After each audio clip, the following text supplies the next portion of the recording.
అందరికీ నమస్కారం.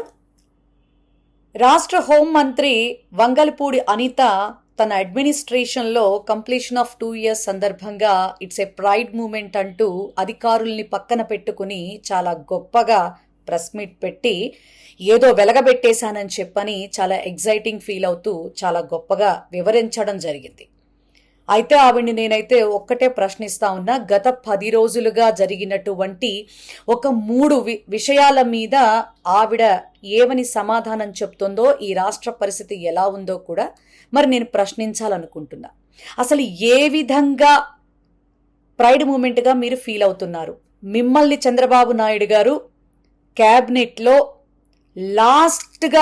లీస్ట్గా వర్క్ చేసేటటువంటి మంత్రిగా మిమ్మల్ని ఎన్నుకున్నందుక, లేకపోతే ఈ 2 ఏళ్లలో పోలీసు శాఖ 36వ ర్యాంకుకి పడిపోయినందుక, ఆంధ్ర రాష్ట్ర ప్రజల భద్రత విషయం క్వశ్చన్ మార్క్గా మారిపోయినందుక, వయోభేదం లేకుండా మహిళల మీద అకృత్యాలు జరుగుతున్నందుక, దేని గురించి ప్రైడ్ మూమెంట్లా ఫీల్ అయ్యి మీరు ప్రజల ముందుకు వచ్చారో నిజంగా మీ మనస్సు మీద చెయ్యి వేసుకుని చెప్పాలి.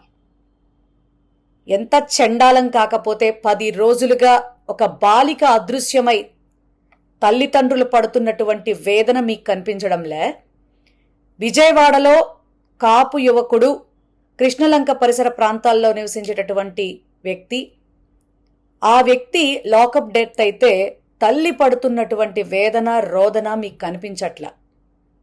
ఆ బిడ్డ ఏదైనా తప్పు చేసుంటే చట్టపరమైనటువంటి పరిధిలో మీరు శిక్ష వేయాలే తప్ప, ఈ రకంగా చట్టాన్ని పోలీసులైనా సరే చేతుల్లోకి తీసుకుని మరి ఆ పిల్లాడి మరణానికి కారణం అవడం నీ ఆధ్వర్యంలో మరి అది ఫెయిల్యూర్ కాదా అని చెప్పని నేను అడుగుతా ఉన్నా. అంతకు మించి నిజంగా రూల్స్ అనేవి మాత్రం ఈ రాష్ట్ర ప్రజలకిను అలాగే వైఎస్ఆర్ కాంగ్రెస్ పార్టీ వాళ్ళకి తప్ప నీ పార్టీ నేతలకి, నీ కూటమి నేతలకి మాత్రం ఉండవని మరోసారి నిరూపించారు. ఎందుకంటే చింతమనేని ప్రభాకర్ గారు మీ సొంత పార్టీకి సంబంధించినటువంటి వ్యక్తి మీదే తాగి తందనాలాడి రోడ్డెక్కి చిందులేస్తే మరి అది లా అండ్ ఆర్డర్ ప్రాబ్లం కాదా? దాన్ని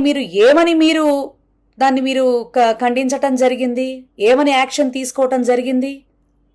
ఏం సాధించేశారని ప్రైడ్ మూమెంట్గా మీరు విలేకరులు అడుగుతా ఉంటే, ఇప్పుడు నేనేమీ మాట్లాడను, తర్వాత చెప్తాను, దానికి ఒక ప్లాట్ఫామ్ ఉంది అని సమాధానం చెప్తా ఉన్నారు.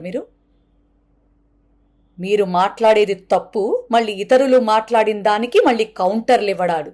నిజంగా ఎంత సిగ్గుచేటు కాకపోతే నాకు అర్థం కాదు. మీ కూటమి వారిలో నిజంగా అందరికీ మేకప్ అనేటటువంటి వర్డ్ మీద ఉన్న శ్రద్ధ, ఆందోళన ఈ ఆంధ్ర రాష్ట్ర ప్రజల మీద, వారి భద్రత మీద లేకపోవటం నిజంగా చాలా దారుణం, చాలా హాస్యాస్పదం.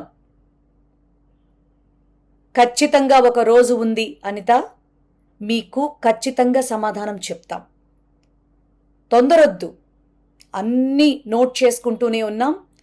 మీలాగా రెడ్ బుక్ అయితే కాదండోయ్, ప్రజలకి మంచి చేసే డిజిటల్ బుక్గా దాన్ని అమలు చేసి చూపించడానికి మా నాయకుడు సిద్ధంగా ఉన్నాడు, మేము సిద్ధంగా ఉన్నాం. రాబోయే రోజుల్లో మీ అరాచకాలకి ఎలా చరమగీతం కూడా పాడతామో చూద్దాం.